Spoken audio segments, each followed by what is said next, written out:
This video contains massive spoilers for Deltarune chapters 3 and 4. I'll be discussing the identity of the Roaring Knight based off the hints that have been given. Getting right into it, in Deltarune chapter 3, we encounter the Roaring Knight who tries to kidnap Toriel, and in chapter 4 there's the Mayor, who most people would immediately assume is a knight just based on the timing and how much of a villain she appears to be. While there are implications that Chris and the Mayor are likely working together with the knight, I don't think the Mayor is a knight at all anymore. As Deltarune progresses, the mystery of what happened to December grows, and it's safe to say that her disappearance is a cloud over hometown. Around 2015, Toby released a song on his Tumblr called Nightmare Night. This was created as a tribute to a webcomic called Cucumber Quest. There's many indications that this song, despite being made 10 years ago, is direct inspiration for the Roaring Knight as a character. Going with the least compelling evidence first, the Nightmare Night in Cucumber Quest has darkness and a star theme as part of its design. In chapter 3, we know the Roaring Knight's elements are dark and star. The song Nightmare Night itself also has some important motifs that appear in Deltarune too.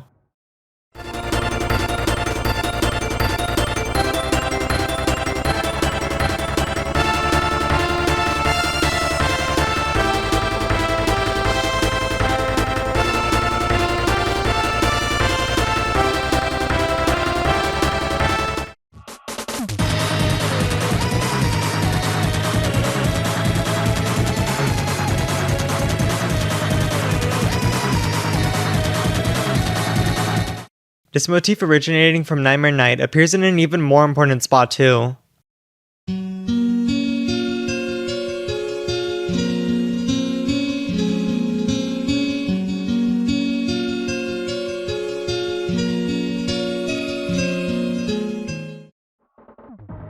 Needless to say, Nightmare Night is a major inspiration for the Roaring Knight. There's obviously many indicators that the knight is related to the Holiday family. The antlers in the Roaring Knight's design is like the holidays. Second, it's heavily implied Chris is on good terms or working with the knight. To elaborate on why this is important, if you defeat the knight in chapter 3, it doesn't down Chris, but does a motion that's directly like knighting. Chris is in contact with someone who's clearly up to no good, and we can assume it's the Mayor. Obviously, no matter if the Mayor is the knight or not, everyone involved here has something to do with the knight. The third piece of evidence is the fact that December Holiday had the code to the shelter in her guitar. An important point, because this is exactly where the knight kidnaps people to. We literally see someone go missing inside the bunker, so is it not safe to say it's a reference to the same way December Holiday disappeared, where we have the Chekhov's gun of her already knowing how to enter? In chapter 3, Chris actively interferes with our control if we try to enter the bunker. Chris hesitates, as if scared. But it's not just Chris that's scared. It seems like December Holiday's disappearance is a cloud over all of hometown. Everyone is afraid of what happened, and afraid that they could suddenly disappear too. And what do Titans represent? The fear of the dark. They're the nightmare in the hearts of Lightners. And what is the knight's appearance like? A Titan. This leads to the main point of my theory. The Roaring Knight is a representation of hometown's fears regarding December's disappearance. The Roaring Knight being Titan-like is because it's hometown's collective nightmare. December Holiday was stated to have used a plastic baseball bat on Chris as a kid, and the Titan summons a sword that can be mistaken for a bat. I don't think this was an accident. When you defeat Jevil, he says, "From now, a nightmare will awaken in your hearts, in the shadow of the knight's hand. Lightners, can you stop it?" Isn't it interesting how Jevil refers to the Lightners specifically? Almost like it's because the nightmare is perpetuated by hometown? And with that piece of information, the knight's motive becomes obvious by its nature. The Dark Worlds up until its appearance have been considered a dream. It's the night that turns what would be a dream into a nightmare. The Roaring Knight's purpose is to perpetuate its own existence by ensuring that the fears which created it never fade. Its goal, therefore, is to steadily deepen the nightmare within the hearts of Lightners. And what would be the most direct way of perpetuating hometown's collective fear than to make someone go missing in the exact same way December Holiday did? Toby created this character that is directly connected to its inspiration, the Nightmare Knight.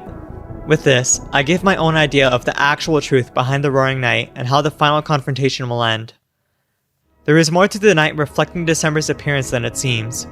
I think there's another reason why this Titan doesn't look like others and has a consciousness too.